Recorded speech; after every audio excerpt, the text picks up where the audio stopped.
Hey guys, I'm Rita, and in this episode I will show you how you can convert quote to a sales invoice on ClearBooks. We need to go to sales section and to our quotes list.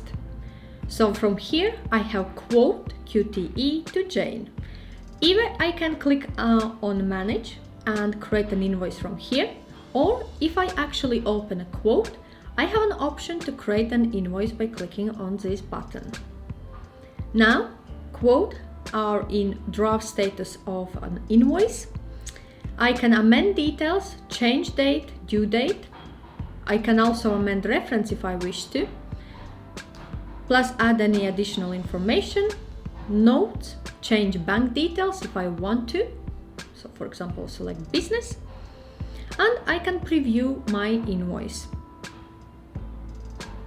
So invoice is here and reference is my quote number. If I want to do or make any changes, go back, amend information, click on preview if required. You can refresh, you can also save as a draft and come back later and post this invoice. In my case, I will select save. Now, when I go to invoices section and I click on unpaid section, my quote, which has been converted to an invoice 126, is recorded here.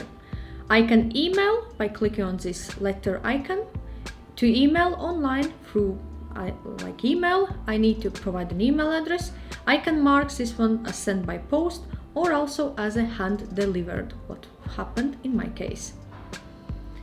In this case, if I go back to invoices and look on my quote, which been converted to an invoice, this has been delivered by hand as a note and it's little plain there.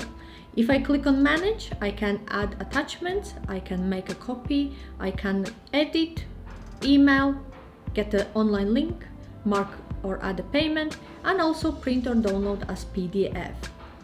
So in this episode I showed you how you can convert quote to a sales invoice on ClearBooks.